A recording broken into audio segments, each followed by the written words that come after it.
Okay, this is the Sky Cricket podcast previewing the first test match between England and India, which starts on Thursday, 4 a.m. UK time. It's in Hyderabad, of course, which is where I am. Nasser is still freezing back in London. How are you, Nass? Yeah, the freezing has gone. The winds have picked up, definitely. I'd rather be in Hyderabad having a Hyderabad biryani than in Essex. Nothing wrong with Essex for all our Essex listeners, but missing I was you and going to missing say Hyderabad. this is the home of the biryani, and you are the king of the biryani. I've never been to Hyderabad before. This is my first time, amazingly. I've only been here for a couple of days, still a little bit jet lagged. But I wandered down to the hotel breakfast area last night, and two of my dining companions were tucking into a biryani, and I immediately thought of you. It looked rather good. I'm surprised you've had time for biryanis and dinner. There's been some news. A nightmare for you. You'd have been on that flight and you'd have landed, and you've probably had to write 4 different articles straight away, haven't you? It's been a newsy week. I've not quite known. I mean, cricket always throws up these things, doesn't it? Always throws up lots of news ahead of a test match, particularly a big one between England and India. Perhaps I've not known quite as much happening. As you say, we had the Harry Brook news. First of all, withdrawing for undisclosed personal reasons. That was a big blow for England and a big blow for the series. Then we had the Virat Kohli news, which came on, 24 hours after that or thereabouts. I think I was on the flight just as that happened. So I wrote something for the paper when I landed in Hyderabad. Obviously, the news around Shoaib Bashir, who's had to return home in the last 24 hours in order to expedite his visa. We'll talk about that shortly. And England announcing a remarkable team today, just the one specialist seamer, 3 spinners, which will include the uncapped so far, Tom Hartley and Rayan Ahmed, who's only played 1 game, and Jack Leach, who hasn't played since the Ireland test with a stress fracture. So all that has come together ahead of this test match. I don't know, where do you want to start? We'll get on to the newsy stuff. It's all very important. But having looked at that side, they think it's going to spin. Now, you are our pitch expert on the ground. I cannot tell from Chelmsford what that Hyderabad pitch is going to do. What do you make of the surface? And do you think England have gone with the right team? 3 spinners and just Mark Woodward's the seamer. Amazing team. It's a very baseball team, isn't it? I'll just give you. I saw the pitch yesterday, and he doused it, but it was like two-tone. It was a bit darker in the middle and drier and barer at the ends, which obviously is the giveaway. And clearly the other giveaway is the England team, as you mentioned. But today, when I got to the ground, it was under a kind of red, what we'd think of as a Hessian mat. So it wasn't actually open to view today. But on what I saw yesterday, and clearly what England have seen, you'd say that it's going to spin pretty early on in the game. And that's why England have chosen the team. I mean, it is an amazing team. There's going to be a lot on those spinners. There are 4 of them effectively, with Joe Root, of course, who I never think you should discount. If you go back to Ahmedabad in 21, what did he get? 5 for 8 or something in 6 overs. So when it spins, he fires it into the pitch, and he thinks like a batter. So never underestimate and discount Joe Root. But there's a lot on those spinners. Hartley, a debut cap.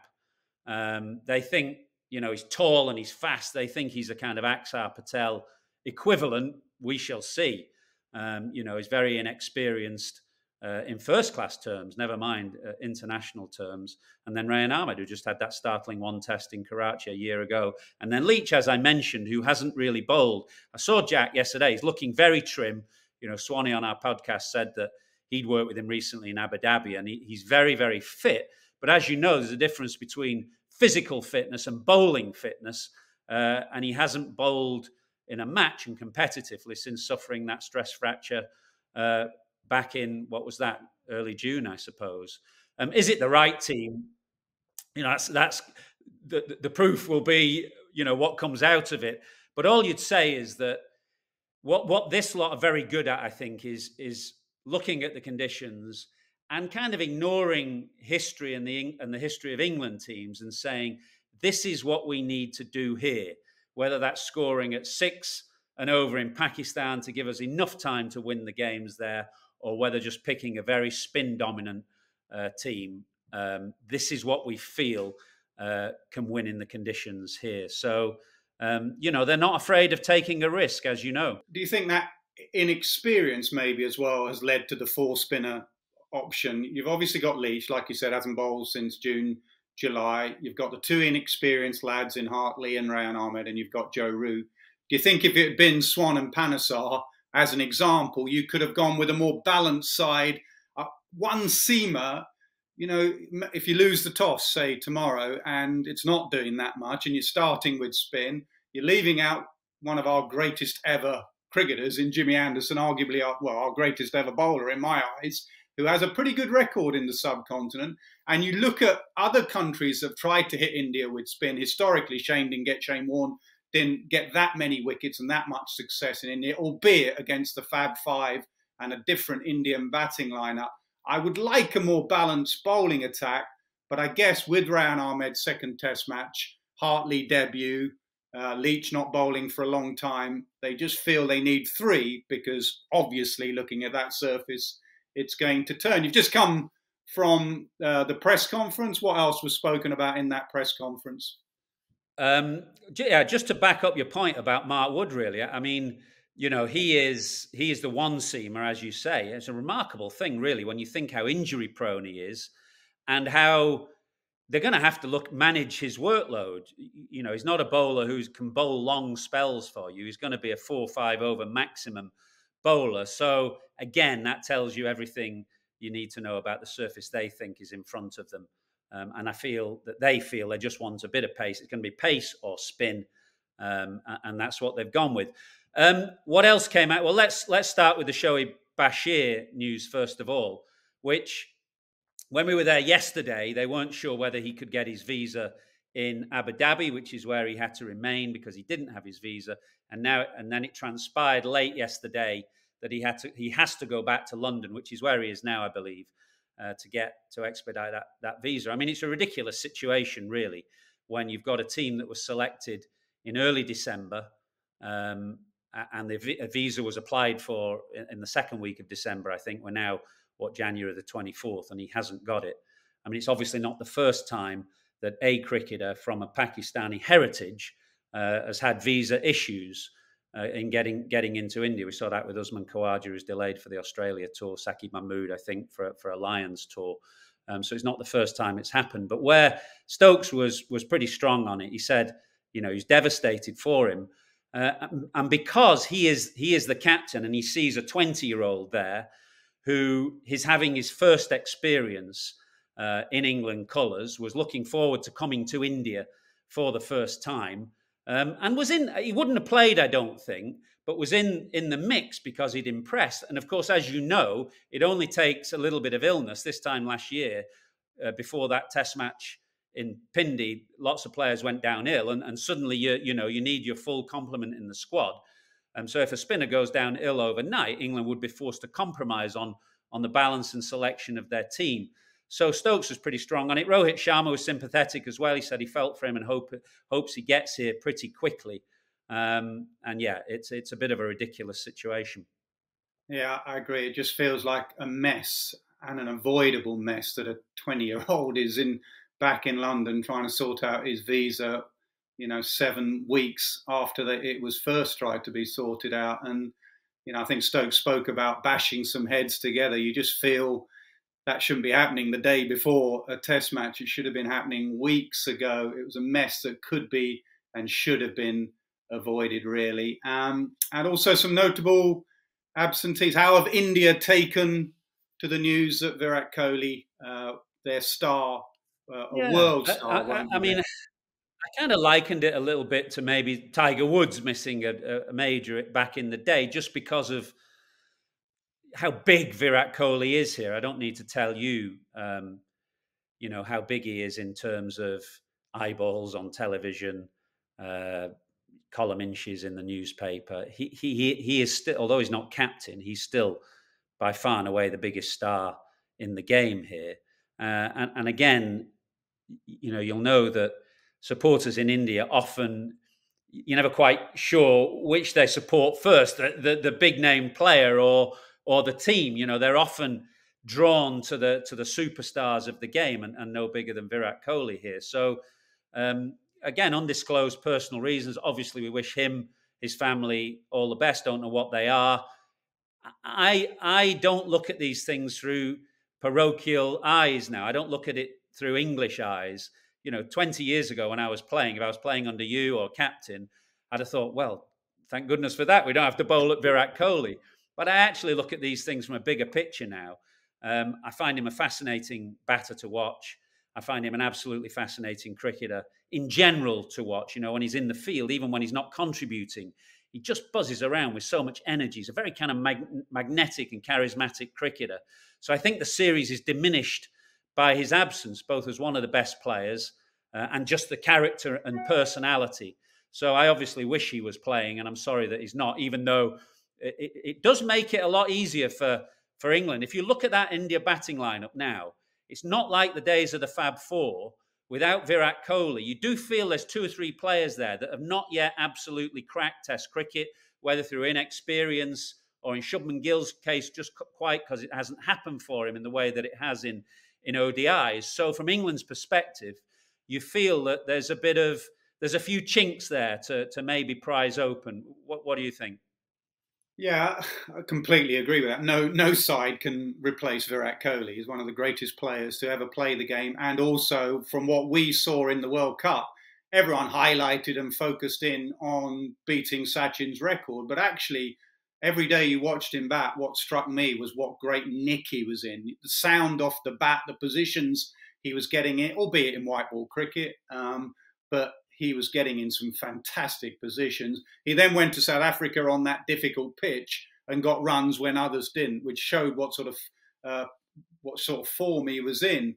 And I think that's why, going back to India and not having Kohli, I think the pitch in Hyderabad, I think it was always going to spin, but I think it obviously helps India's late middle order that the balance of their side in these conditions look a lot better. So you go back to their last Test match in Cape Town, away from home, on a dicey pitch. They had Bumrah at 8 and famously lost 6 for none because it was a very long tail. Now, in Indian conditions, why are they so good in Indian conditions? A, they have great players. B, they have 3 great, if not very good, spinners. But also the balance of their side with possibly, depending on where he bats, Jadeja at 7, Ashwin at 8, Akshar Patel at 9.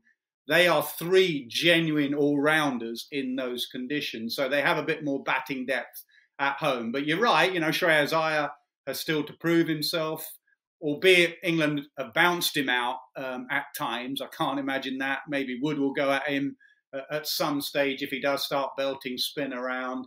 Rohit's still a world-class player. So it is an opportunity for England, but they're missing Harry Brook themselves. And if anyone epitomised this England side and how they've gone about their business in the last year or so, it is Harry Brook, and that is a big loss for England as well. Yeah, I agree. I was really looking forward to seeing Harry Brook play here. He obviously burst onto the scene last year, did brilliantly in Pakistan. Pitches, as you know, very different here. Pakistan, much kind of harder, that greyer soil, much flatter surfaces, much more spin friendly here. And Brook hasn't really cracked it in India yet. I was looking back at his record. I think he's played a couple of under-19 Test matches here and did modestly, albeit small sample size, long time ago. But only had that one innings in the IPL. So this was an opportunity over 5 tests against an absolutely top-notch attack to really be challenged and challenged himself. So a little bit is not, he's not as big a name as Virat Kohli. But I reckon after Stokes, Root and Leach, he's probably the one that England didn't want to lose more than anybody else because they feel, he's got everything to offer there in the middle order. I'm fascinated, though, that say Harry Brook was here, what do you think England would have done? It actually has saved England a very tricky conversation and decision around Ben Foakes and Johnny Bairstow. That's all eased now with the absence of Harry Brook. It made things straightforward. Although Stokes waited till the day before the game to announce his team, it was only the bowlers, the last 4, that he was debating. The first 7, once Harry Brook pulled out, was set in stone with Bairstow at 5, Foakes at 7. What do you think they'd have done if Brook was here? I haven't really thought about that, to be honest. You've completely thrown me there. I mean, Brook would have had to play, and I think they would have Who would have kept probably. wicket? I think Bairstow, unless they think. I've always said it's a difference between what they would have done and what I would do.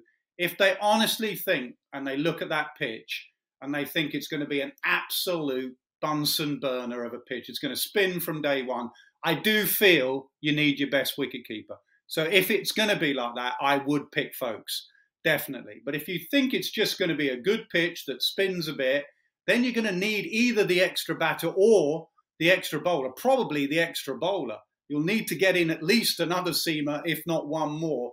And then the balance of your side, without Stokes being able to bowl, then A, losing Stokes as the all-rounder, B, then you play two wicket-keeper batsmen in Bairstow and Folks seems like a luxury. But given this pitch and without Brook, I think they've done absolutely the right thing in going with Folks as your wicketkeeper. Just I want to touch on that actually, on Ben Stokes. He's looking fit, he's looking trim, as a lot of the England lads are.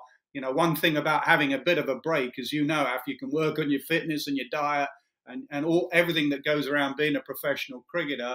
What has Stokes said about his fitness, the knee op, how successful has it been? He's not going to bowl at all in India? Don't think so. Watched him yesterday, and he was pounding up and down the length of the ground, really. It was about midday. Actually, not burning hot here in Hyderabad, but just pleasantly hot.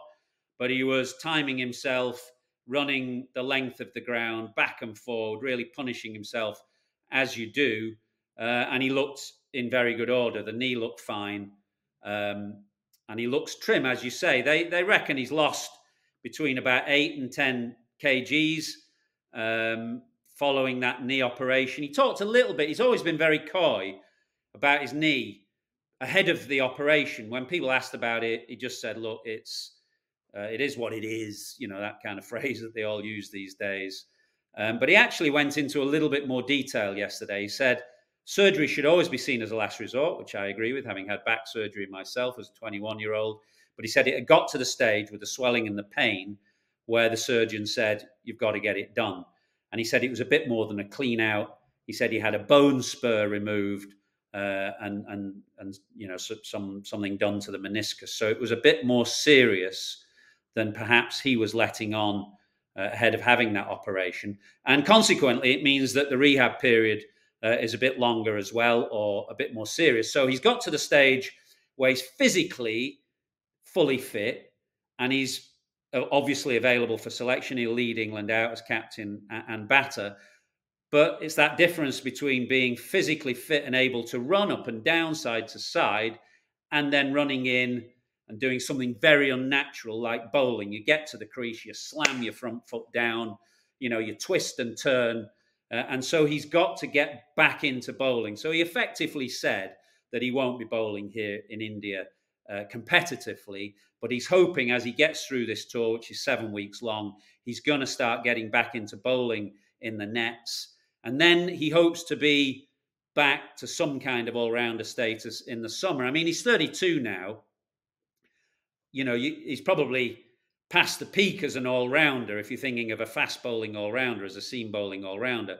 But there's still a hope that, you know, he'll be able to bowl, you know, from next summer onwards. But I think the days of him being a 20 over a day all-rounder are pretty much gone. But if you can get 10 overs a day out of him, or if you can get 10 overs a day out of himself, it really helps to balance that side. So fingers crossed that there's no reaction to his knee operation. You're never quite sure. I remember it way back when I had quite a serious back operation. It's in the back of your mind. The next time you come to play, you're crouching over your bat. You just hope that, fingers crossed, it all goes well. And even though Stokes is pretty inexperienced, he's had a lot of operations before, he'll still have that slight nagging worry in his mind when he goes out to bat. So fingers crossed on that front.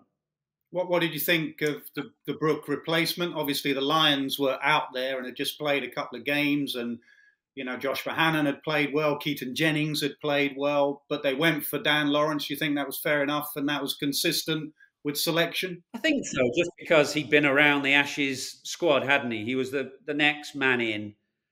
And the difficulty, as you know, is that he's been playing T10 and T20 cricket. I think he was in the Abu Dhabi T20, went to the Big Bash either side of Christmas, and then had gone to the IL20. So his whole winter had been short form white ball cricket, taking a few wickets in the Big Bash with that ridiculous off spinners that he bowls. But that's very different from the kind of cricket that the Lions are playing, 4-day hard cricket in Ahmedabad. So Bohannon, I suppose, would have been the one, because Lees and Jennings, who also got runs, are top of the order. Lawrence is middle order. The others in the middle order in that Lions team are the likes of Dan Mousley and James Rue, pretty inexperienced. So it seemed to me the obvious pick. But Lawrence arrived yesterday, I think. But clearly wasn't going to play in the 11, but he'll be the next man in if they suffer an injury or an illness. So I thought that was fair enough. Just going back to Stokes, I mean, do you think Bazball's had many tests? Do you think this is the biggest test in India? And what are the challenges? You captained a tour here in 2002, 2003. What are the specific and particular challenges for an England captain here? The conditions, they are so alien to what we play in England. You know, if a pitch turns in England, immediately, you know, everyone's calling for points deductions and whatever. Pitches are allowed to turn, you know, in the same way that they seam here and they bounce in Australia, they turn in India and they're pretty flat in Pakistan. That's what makes you a complete cricketer, is that you go all around the world. I always look at batters in particular that can get runs in all conditions. And the same with captaincy. I look at captains that can win away from home. And I thought Stokes' leadership, we were there in Pakistan.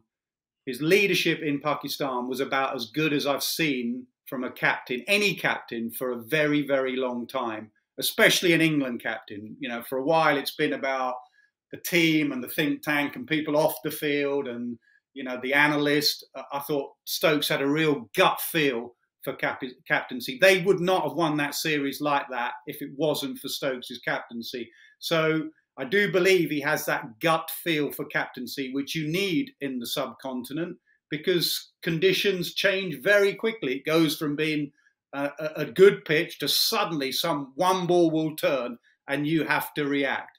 And the other thing about the subcontinent, and Swanee touched on it, is you're playing against a nation, you're playing against the whole country, you're playing against some godlike figures, albeit Kohli's not there for the first couple of games. So the narrative is built up of here's 11 normal cricketers against the greatest cricketers that have ever played the game, and you can build them up. And you've got to realise that they are human, the opposition. They can fail, and if you do your basics well, get your runs as Cook and Peterson did in 2012, your spinners do what they need to do, as Panesar and Swan did in that tour, you can compete with them. And I believe, and it's not the Bazball way. So I had a side that we had to stay in the game. We had to keep the crowd quiet. When Sachin was batting, or Sehwag was batting, or Rahul was at the crease, Dravid, we had to silence the crowd and then pounce when the moment came. I don't think that's the way this side see it. They won't be like that. They will try and pounce straight away. I think with the ball, actually, Stokes is a bit more defensive and a bit smarter than just all-out attack. Go back to Pakistan. He didn't bowl himself because of the injury, but and he sat in, and the moment it started reversing, the fields changed completely, and he attacked. So I think with the ball and in the field, he's quite savvy that it's not all-out attack.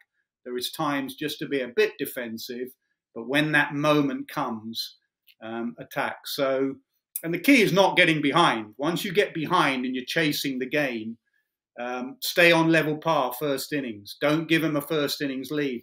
Realization that get the runs in the first innings. If you're 50 not out in the first innings, think about how that pitch is going to be on day 4 if it gets to day 4. It's going to be so much harder. If you're in, get big runs and cash in. So there's still that combination of playing an attacking way, but I do still believe the basics of cricket apply, and definitely apply in India. Yeah, those are all on-field challenges that you mentioned, and I guess it's very different now to, for example, when I came in 1993, when the challenges were as much about off the field actually as on it. Even though on spinning pitches, you very quickly become aware of the on-field challenge. Back then, 30 years ago, the challenges were around travel, with an airstrike and illness going through the team, and we didn't have a doctor on tour, and England have brought their own chef this time. And, they've come to India very late, been in Abu Dhabi for 10 days and intending to go back there between test 2 and 3. So the off-field challenges don't present themselves as much, I don't think. But the on-field challenge is as tough, if not tougher, as it's ever been. If you look at India's record in the last 10 years, 40 tests, I think, 30 wins, 3 losses, 7 draws. So all England's players, or at least those who've spoken, have been saying, in their view, this is the hardest place to come and win. So it stands as the biggest challenge so far to Bazball. But I guess, they haven't won a test series for a year or so with those draws against New Zealand and Australia. But they've jumped most of the hurdles that have come in front of them so far. And this is the latest, possibly the toughest, and certainly the most interesting. So I'm really looking forward to it. As I say, I haven't been to Hyderabad before. The ground here, actually, the pavilion reminds me a little bit of Mohali. Nash, you'll remember that. And there's loads of old photos in the pavilion here of the greats of the past. Have we made it or not? Me and you in there?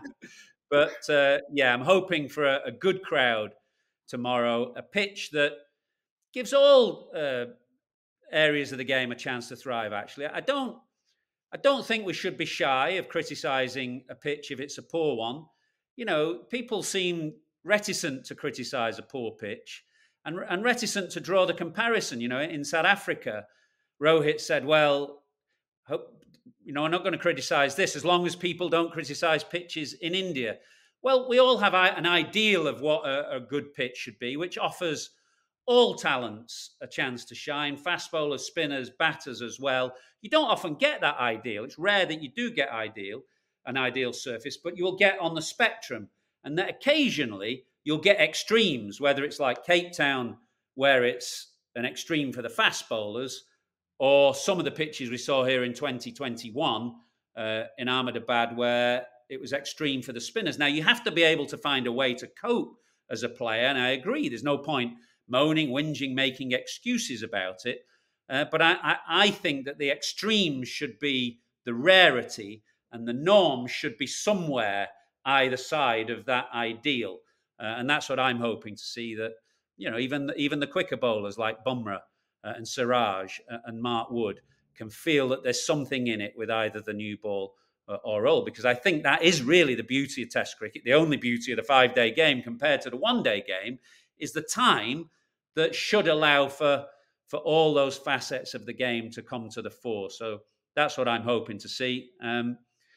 But we shall see. It's going to be 4 a.m. for you. I take it you'll be putting record up and getting up breakfast time and catching up with the first session at least. I'll be there 4 o'clock, mate. Keep your phone on. I'll be texting you about pitches and tosses, etc. I'll be there watching at 4 o'clock. You're out kabaddiing tonight, aren't you? You're off for a game of kabaddi. Is that right? About going to a kabaddi game. I've never been to one. Can you tell me the rules of kabaddi, Channel 4 days when it was unbelievably popular. I've forgotten the rules completely, but I'm told that there's a big kabaddi match in town tonight. So who's playing? Who are the star players? Sorry? Who's playing and who are the star players? Who should we look at? I have no idea, but they tell me, it's like the biggest audience here after cricket. So maybe if I can get my column on Bashir written this afternoon for Thursday's paper, I'll go down and watch some kabaddi tonight. And we're going to chat after the first test for this podcast, which may be day 3 or something possibly. But whenever it finishes, we'll catch up and rake over the bones of the first game and see how it's gone. I'm looking forward to reading you about Bashir, Bazball, kabaddi, and biryani. If you don't have a biryani tonight, you have let me down. Hyderabad biryani. We will catch up at the end of the test match, whenever that might be. All right. See you then. See ya.